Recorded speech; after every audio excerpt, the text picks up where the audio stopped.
This is MTG Burgeoning, your channel for all things magic.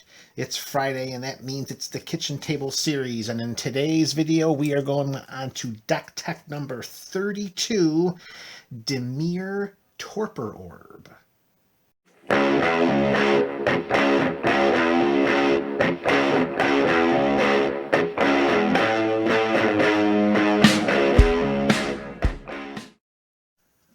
What's up, fans of MTG Burgeoning, and what's up, fans of the Kitchen Table series? Can't believe we are up to deck number 32 in MTG Burgeoning's longest running signature series. So, without any more hesitation, we are moving on to deck 32. This is Dimir Torpor Orb, and as is generally customary here with our Kitchen Table series, we begin with our land base.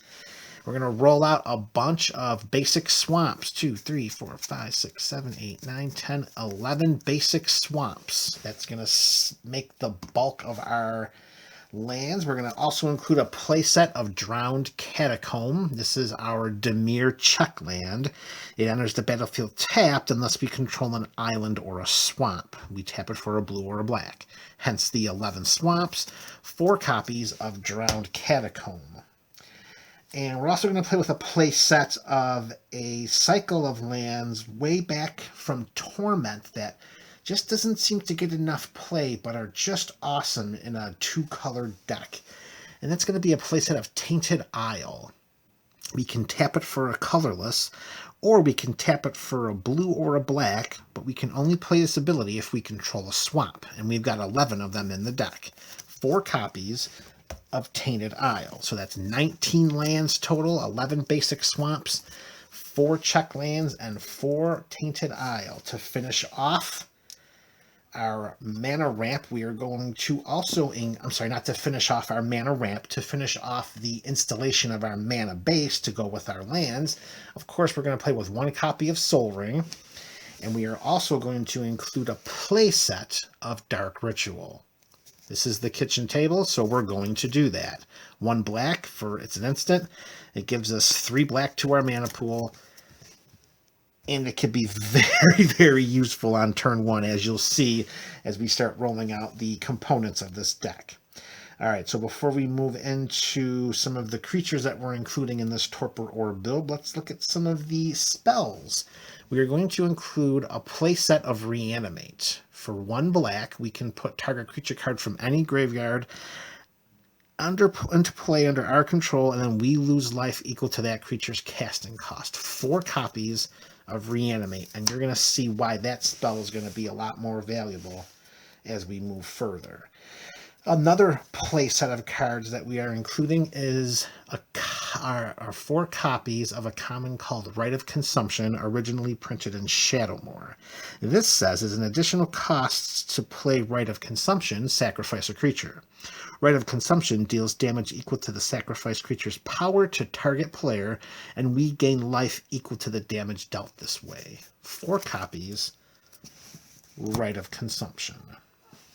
And right there, smack dab in the middle, is the namesake of our deck, Torpor Orb. We got 4 copies of Torpor Orb.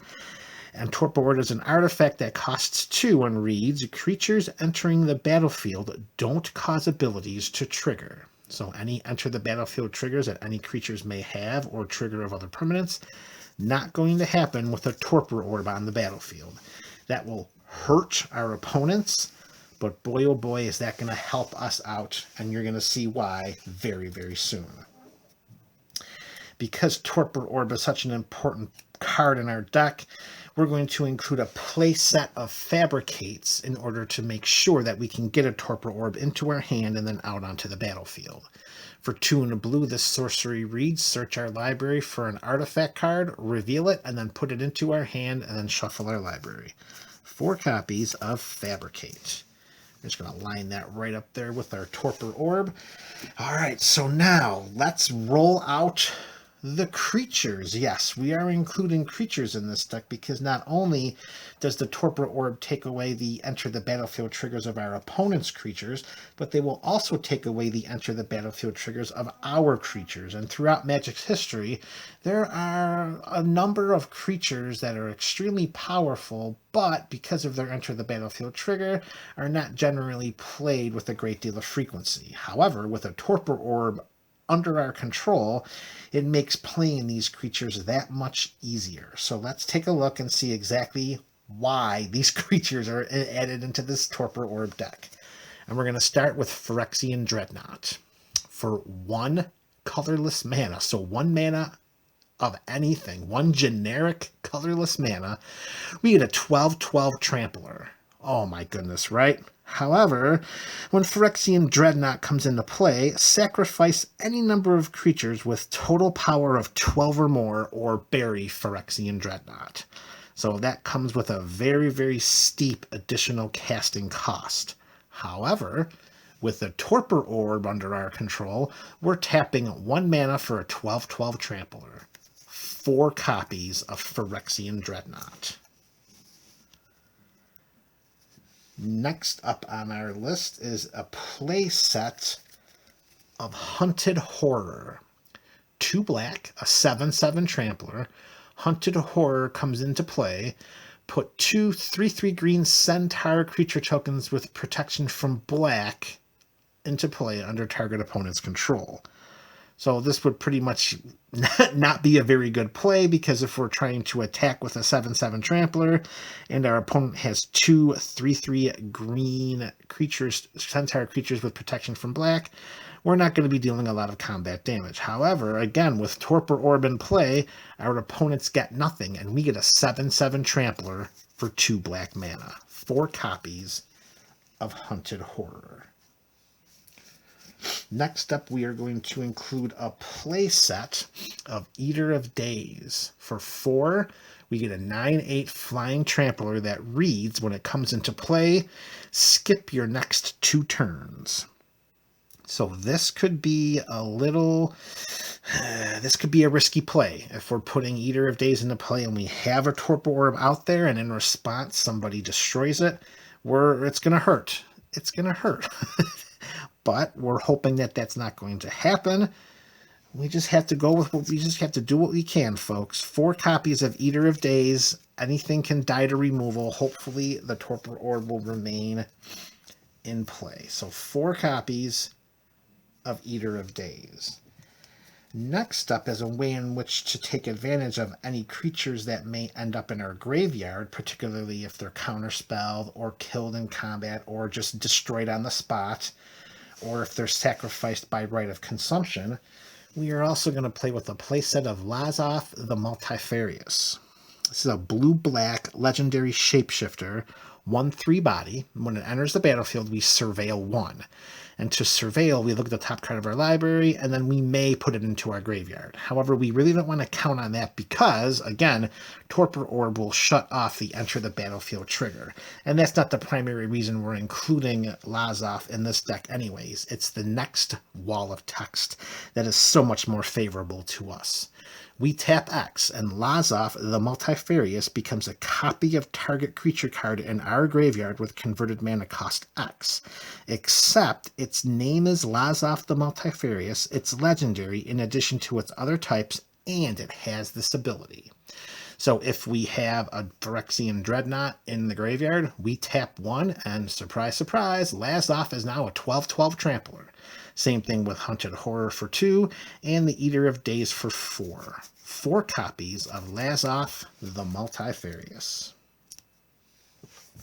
And the last playset of cards to be added in this deck, cards 57 through 60.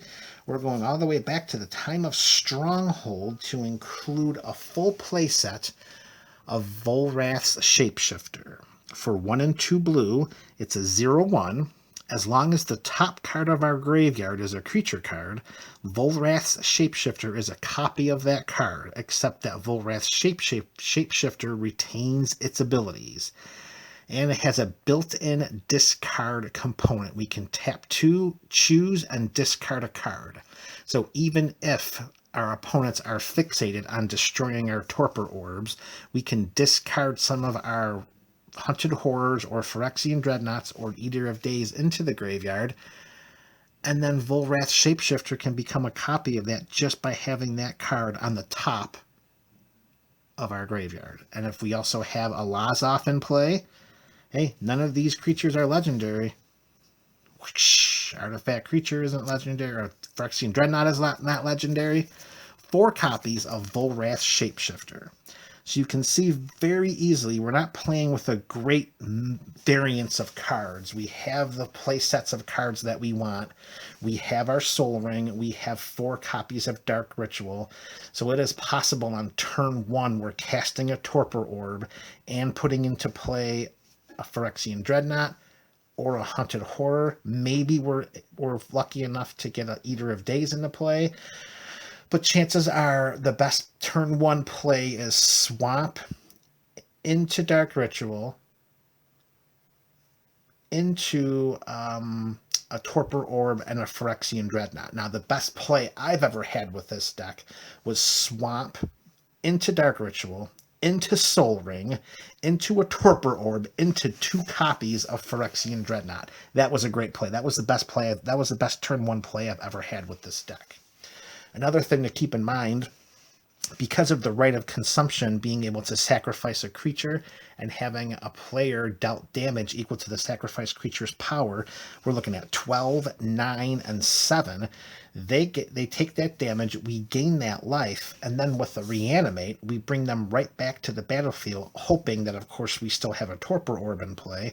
And if we do, we're losing only 1 life from the Phyrexian Dreadnought, 2 life from the Haunted Horror, or 4 life from Eater of Days, or it's just 2 life with Lazoff, and then we can activate Lazoff's ability, or it's only going to be 3 life, and then we activate Volrath's Shapeshifter's ability. So there is a lot of resilience with this deck. We don't need the Torpor Orb to win, but it is definitely, it's a lot of fun to have it out there. So let's shuffle this deck up and see what we can do. All right, so let's shuffle up our Dimir Torpor Orb deck, and let's see what we can do. Now, again, this is one of those decks that's a little tough to play test without the element of opponent interaction, because we don't know if opponents have the ability to get rid of the Torpor Orb or to destroy our creatures and send them to the graveyard. However, because of the resiliency of the graveyard recursion, I'm not really too worried about it. So we're going to see what happens. 1, 2, 3, 4, 5, 6, and card number 7. And we shouldn't have to worry too much about the potential for mulliganing, because everything in this deck is pretty economically costed. Of course, I say that, and then we don't draw a land, of course. Yep. Duh. Well, you know what that means. We're already going for a mulligan. Alright, so after some healthy off-camera shuffling, we'll give it another little shuffle here, and we're already starting short-handed, but there's very little we can do with a hand of 0 lands. Alright, so we're starting with 6, but that's not going to be a problem because we're really hoping that we can just hit that turn 1 awesome play. 2, 3, 6, and 7. Haunted Horror, Eater of Days. Having some deja vu here. Where the heck are our lands? There's 1. And let's see here. There's our Torpor Orb, so that's good. And we have that. Oh boy, this is rough, but I don't really want to go down to 5. Let's just keep the hand. Let's see what happens. Yeah, you know what? We're not keeping this hand. We're going down to 5. Forget this, man. We're shuffling this baby up. Alright, so we're going down to 5 on the very first playtest of one of my strongest decks. I have a great deal of success with this each time I play with it. Oh, alright. We got it. We only need a few cards. Love the London Mulligan rule, that's for sure. 1, 2, 3, 4, 5, 6, 7. Makes mulliganing a lot easier, right? Alright, we got this. Eater of Days. Lazoff. Alright, there's a swamp. There's our... Okay, we're good. I hate to see 2 Eaters of Days. Oh, geez, well, we'll put the 2 of those babies back. Oh, no Torpor Orb. Oh, all right, well, we did it to ourselves. Let's see what we can do.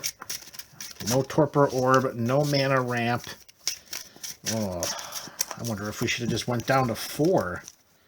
Oh my goodness. Maybe this is one of those times we just fast forward right through the play testing, at least this portion so far. All right, let's give it a whirl. Turn 1. Here we go. And all right, that's not terrible. All right, tap, put that into play. Turn 2. There's our Torpor Orb. So what I think we want to do here is let's get Lazoff in play first. Let's put Lazoff in play.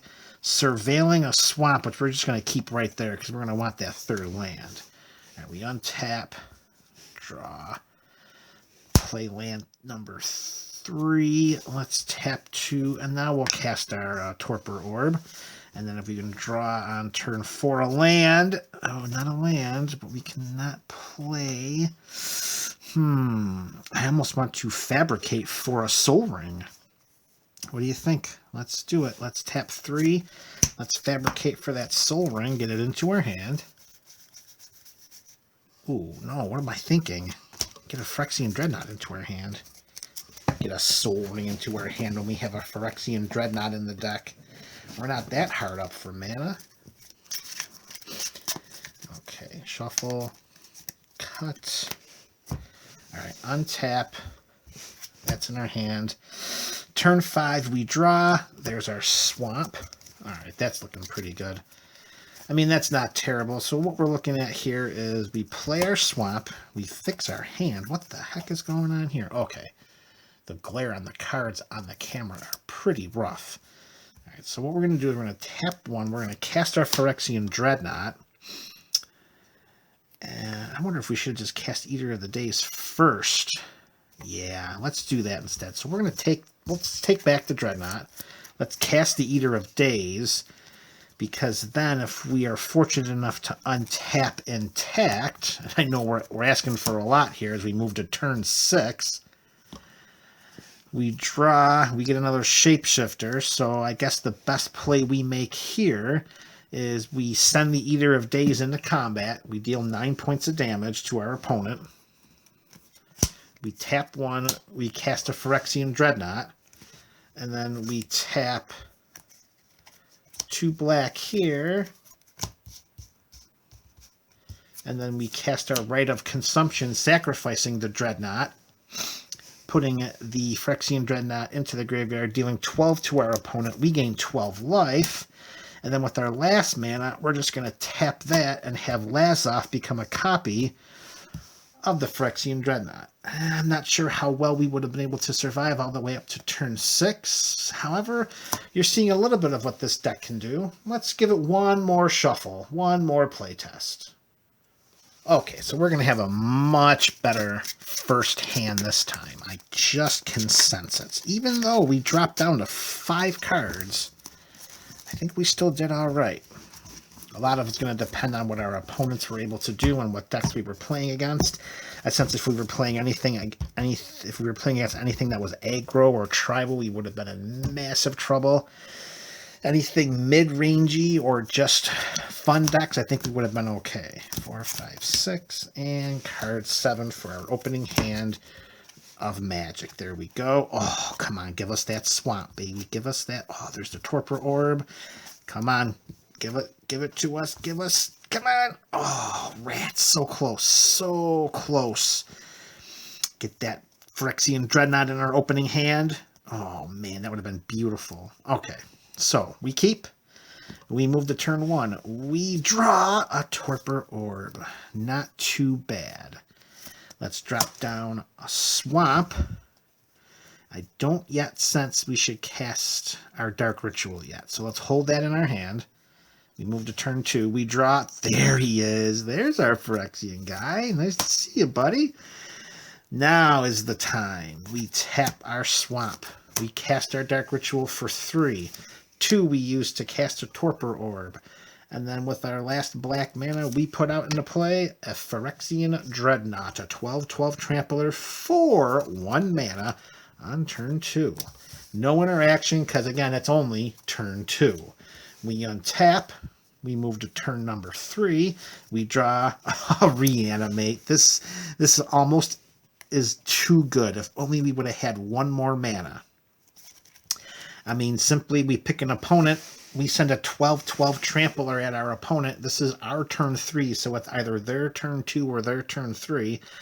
We have to assume they're taking at least 10 points of damage, maybe 8. And if they do, they take that damage. During our second main phase, we're going to tap 2 and we're going to cast a Rite of Consumption. We're going to sacrifice the Phyrexian Dreadnought to deal 12 points of damage to that opponent, most likely killing the opponent. We have to sacrifice our Dreadnought to do so, but that's not going to be a problem because in our hand we have a Reanimate, which we will just bring right back, or we have a Lazoff, which we will just be able to make him a copy of, particularly when our 4th turn comes and we draw this card, which is a land. Oh, it's not, but that's still okay. Yeah, we had that game well in hand, and that's just an inkling of what this deck can do. All right, folks, this is the Kitchen Table Series. This is deck number 32. This is MTG Burgeoning, your channel for all things Magic.